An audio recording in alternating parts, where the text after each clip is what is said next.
Vijayawada university మంచి భవిష్యత్తు కోసం తెలుగు విద్యార్థులు ఇష్టపడే యూనివర్సిటీ. కాల్ 9059052378 9059052379. నమస్తే, welcome to I dream social spotlight with కవిత.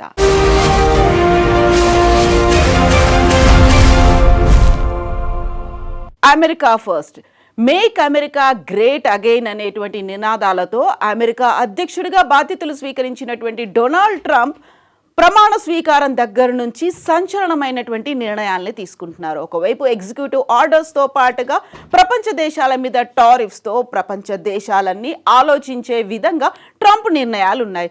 అయితే వచ్చే వారంలోనే ట్రంప్ మరికొన్ని నిర్ణయాలు తీసుకోబోతున్నారు. అందులో ప్రపంచ దేశాల మీద ట్రావెల్ బ్యాన్ అనేది విధించే అవకాశాలున్నాయనేటువంటి వార్త పెద్ద సంచలనంగా మారింది. నిజంగా ట్రావెల్ బ్యాన్ ఏ దేశాలకు వర్తిస్తుంది, రెడ్ సిగ్నల్లు ఎవరికి ఇవ్వబోతున్నారు? మనతో పాటుగా ఉన్నారు centre for human security studies founder doctor Ramesh Kanneganti గారు. రమేష్ గారు నమస్కారం అండి. సో గతంలో మనం ట్రంప్ గురించి మాట్లాడుకున్నాం. ట్రంప్ రాగానే సంచలనమైనటువంటి నిర్ణయాలు తీసుకుంటారు. ఎగ్జిక్యూటివ్ ఆర్డర్స్తో దేశంలోనూ టారిఫ్స్తో బయట కూడా తన నిర్ణయాల ప్రభావం ఉంటుంది అనేది. ఇప్పుడు మనం మాట్లాడుకోబోతున్నటువంటి ఈ ఒక హాట్ టాపిక్ ప్రపంచ దేశాల మీద ఎలాంటి ప్రభావం చూపిస్తుంది? తప్పకుండా అండి. ముఖ్యంగా ఐ డ్రీమ్ ప్రేక్షకులకి నా నమస్తే. కవిత గారు చాలా మీనింగ్ఫుల్ క్వశ్చన్ అడిగారు. ట్రంప్ జనవరి 20, 2025 ప్రమాణ స్వీకారం చేసిన దగ్గర నుంచి 47th president of United States ఆఫ్ అమెరికాగా రేపు మార్చి 20కి 2 నెలలు పూర్తవుతుంది. ఎగ్జాక్ట్లీ జనవరి 20th ప్రమాణ స్వీకారం అయింది. జనవరి 20 నుంచి మార్చ్ 20కి ఈ 60 డేస్లో అంటే 2 నెలల వ్యవధిలో ఇంకొక 4 రోజుల తర్వాత ఆయన తెలిసిన సమాచారం ప్రకారం కాబట్టి according to the reliable information that we have codified, అర్థం ఏంటంటే department of homeland security, national intelligence agency of United States of America, అన్నిటికీ మించి justice department, immigration customs executive agency ICE అంటారు, ఐసీఈ, తర్వాత US customs and internal security చూసే agency USCIS department, United States customs and immigration service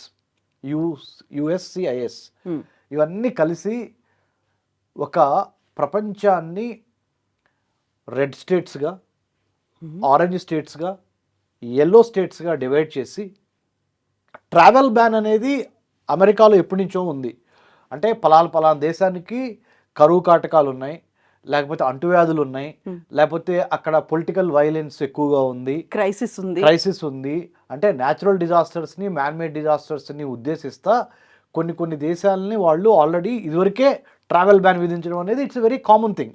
but what is so special under this leadership, Trump 2.0లో ఏముంది అంటే వీళ్ళు ఏమంటున్నారంటే అమెరికాకి ఆదాయం చేకూర్చని రాష్ట్రాలు, దేశాలు అమెరికా యొక్క వర్తక వాణిజ్య వ్యాపారాలు లేకుండా అమెరికా మీద డిపెండెంట్ అయి బతుకుదామని వేరే దేశాల నుంచి అమెరికా వచ్చి స్థిర నివాసం ఏర్పరచుకుందామన్నా, ఇక్కడ ఏదన్నా వచ్చి చదువుకుందామన్నా, ఉద్యోగాలు చేద్దామన్నా, అంటే అమెరికా యొక్క శక్తి సామర్థ్యాలను ఉపయోగించుకొని తమ జీవన ప్రమాణాలను మెరుగుపరుచుకుందాం అనుకుంటున్న ఏ దేశానికైనా ట్రంప్ 2.0లో రేపు మార్చి 20 నుంచి ఒక షాక్ ఇవ్వబోతున్నారు. మీరు అన్నట్టుగా నెక్స్ట్ వీక్ ఇవాళ 15th of March, ఇంకొక 5 రోజుల తర్వాత ఏమవుద్దంటే ఇందాక చెప్పిన 4-5 డిపార్ట్మెంట్లు మల్టీ ఏజెన్సీ కోఆర్డినేషన్ మ్యాక్ దాని ప్రకారము justice department, immigration department, intelligence department, federal bureau of investigation ఇవన్నీ కలిసి ఏం చేస్తున్నాయి అంటే ట్రావెల్ బ్యాన్తో పాటు వీసాలు, ఈ దేశాలకి వీసాలు ఇవ్వటం అనేది చాలా కష్టమైపోతుంది అనే దాని మీద వాళ్ళు వెరీ గుడ్. సో దాన్ని మీరు ఇక్కడ చూడొచ్చు మన ప్రేక్షకులందరూ. Afghanistan, Bhutan, Cuba, Iran, Libya, North Korea, Somalia, Sudan, Syria, Venezuela and Yemen, ఈ దేశాల నుంచి ఈ 11 దేశాల నుంచి ఎవరు రెడ్ కేటగిరీలో ఉన్నాయి. అంటే అర్థం ఏంటంటే వీసాలు ఈ దేశానికి ఇవ్వటం అనేది చాలా కష్టమైన పని. ఈ దేశస్థులు, ఈ citizens of these countries out of 100% 80% వరకు ఒక వీసా తీసుకొచ్చుకోవటం అంటే American visa it's next to impossible because all of this all travel band అంటే ఇందులో ఇంకా మనకి బిజినెస్ అనేది ఉండదు, F1 ఉండదు, H1B ఉండదు, L1 ఉండదు, M1 ఉండదు, నో వీసా. వర్తక వాణిజ్య వ్యాపారాలు, విద్య, ఏదైనా చెప్పండి మీరు, ఈ దేశాల నుంచి వచ్చే వాళ్ళకి మా దేశానికి గేట్లు మూసేస్తున్నాము అనే దాని మీద ఇంకొక 5 డేస్లో American government under the leadership of Donald Trump is going to come out openly. So far ఈ 4-5 ఏజెన్సీస్ ఇందా మెన్షన్ చేసినవి లోపాయకారిగా పనిచేస్తున్నాయి, అంటే డిస్క్రీట్గా పనిచేస్తున్నాయి. రేపు 20 మార్చ్ తర్వాత they will make an announcement saying that this will be stamped, these countries will not, అంటే citizens from these countries, ఈ దేశాల్లో ఉన్న పౌరులు అమెరికాకి డోర్లు బందు, అధికారిక ప్రకటన రాబోతున్నది. ఇది రెడ్ అండి. Next orange, Belarus, Eritrea, Haiti, Laos, Myanmar, Pakistan, Russia, Sierra Leone, South Sudan, Turkmenistan. ఇది ఒక సెంట్రల్ ఏషియన్ కంట్రీ. రష్యా అందరికీ తెలిసిందే, former union of socialist Russia, Putin గారి ఇల్లు.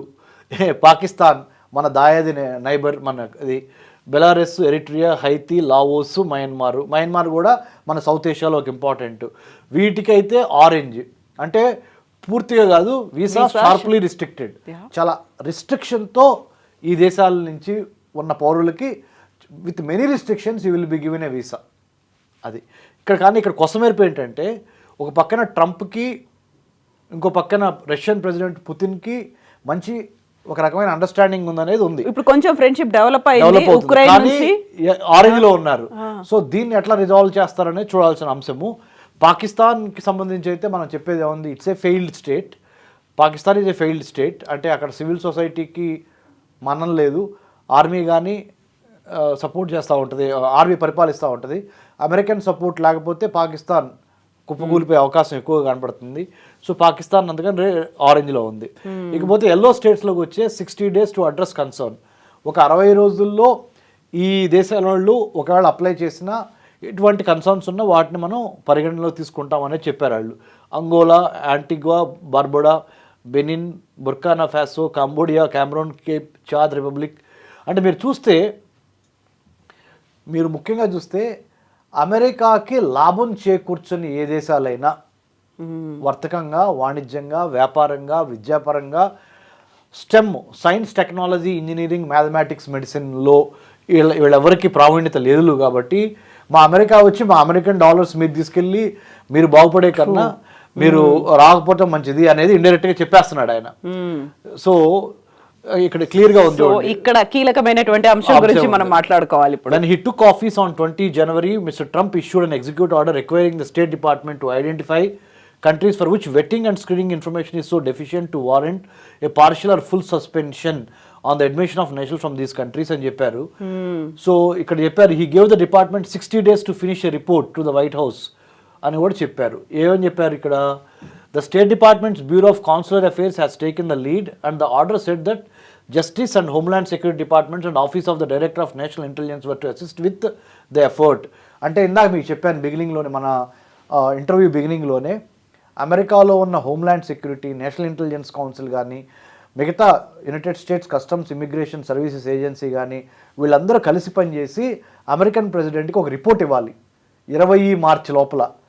ఇప్పుడు మేము ఇంత మొదలు మీకు చూపించిన 3 కంట్రీస్, 3 టేబుల్స్ ఏంటంటే, ఒకటి రెడ్ కంట్రీస్ లిస్ట్, ఇంకోటి ఆరెంజ్ కంట్రీస్ లిస్టు, ఇంకోటి ఎల్లో కంట్రీస్ లిస్టు.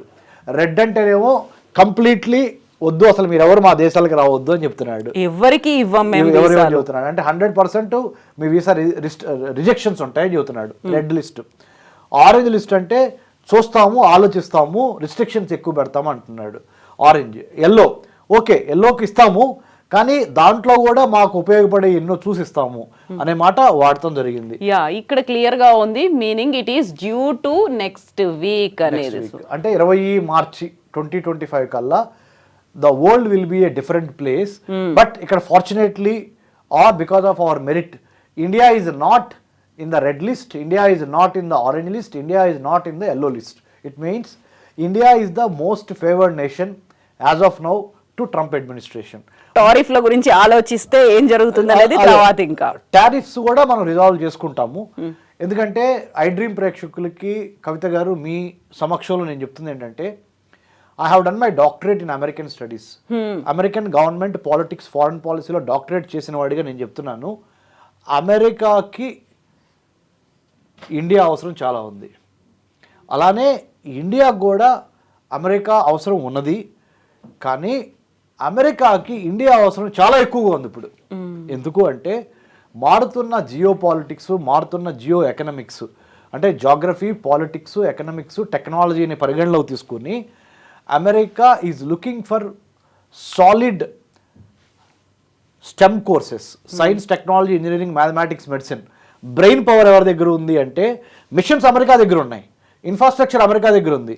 కానీ ఆ ఇన్ఫ్రాస్ట్రక్చర్ని నడిపించగలిగిన చతురత, చాణక్యము, నేర్పరితనము, ఓర్పు, సహనము అన్ని మేళవించి ఉన్న జాతి ఏదైనా ఉందంటే అది భారత జాతి. మన ఇండియన్ ఫ్లాగ్, మన ఇండియన్ కమ్యూనిటీ, మన ఇండియన్ నేషనల్స్ ఆర్ మన Indian born citizens living in the United States of America. That's why United States of America is in a position to welcome, to seek, to request our motherland, that is India, please come and work here. అనే స్టేజ్లో ఇంకా వాళ్ళు ఉన్నారు.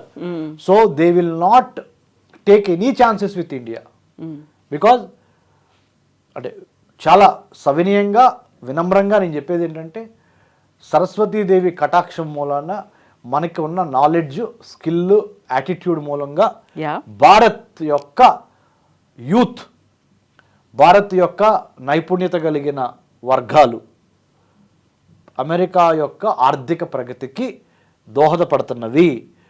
They understood that importance and priority and significance and relevance of India in the comity of nations to deal with China, to deal with any other country. Indians and India must be taken into confidence అని America understood. అయితే ఇప్పుడు మనం మాట్లాడుకుంటున్నటువంటి travel బ్యాన్కి సంబంధించి కొన్ని doubts ఉంటాయి.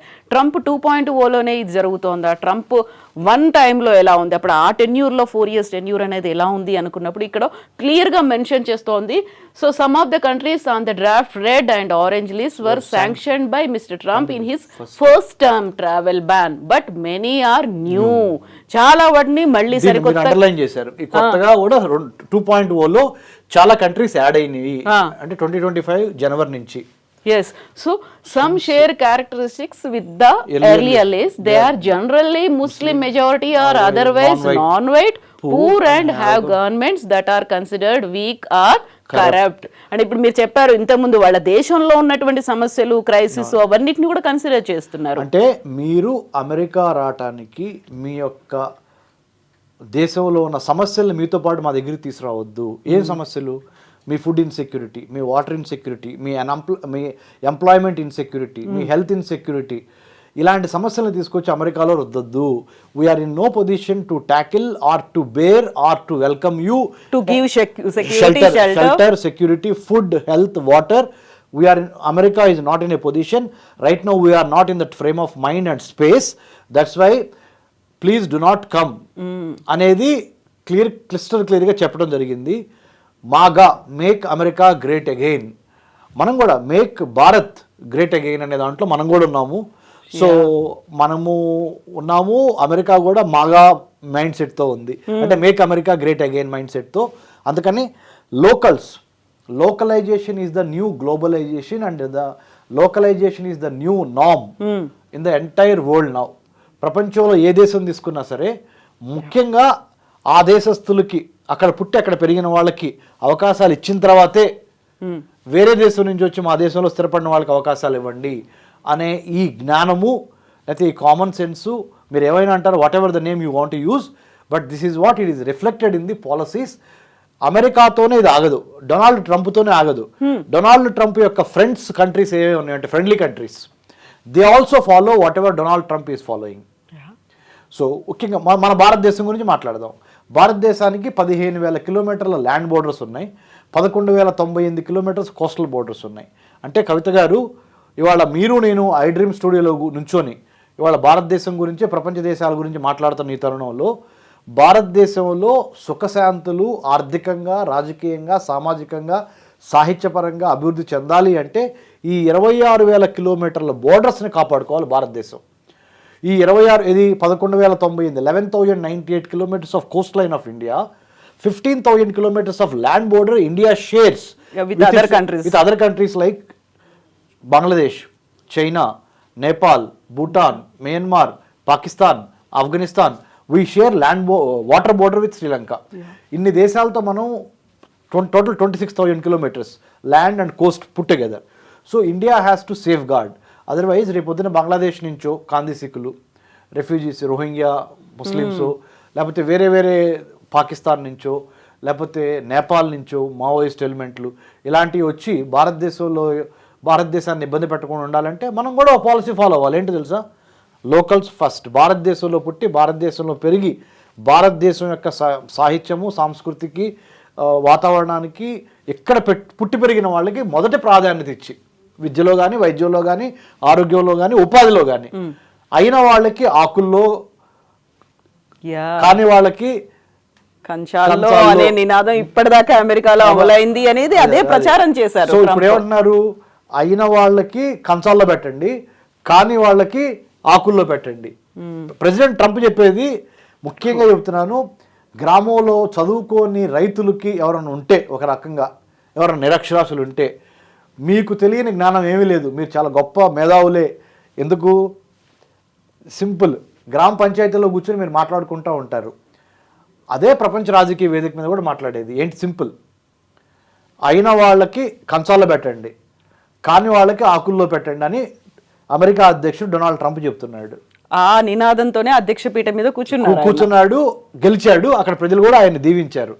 ఇదే నినాదం ఏదైతే ఉందో, అంటే స్థానికులకి ఎక్కువ అవకాశాలు ఇచ్చి వేరే దేశం నుంచి ఈ దేశంకి వచ్చి సెటిల్ అయిన వాళ్ళకి తక్కువ అవకాశాలు ఇవ్వండి, స్థానికులకి ఎక్కువ ఇవ్వండి అనేది ప్రెసిడెంట్ ట్రంప్తో పాటు యునైటెడ్ కింగ్డమ్, యూకే అంటే England, Australia, Germany, France, Canada, you name, Norway, Sweden, you name any country, చాలా దేశాల్లో ఈ మార్పు మనం క్లియర్గా చూస్తున్నాము.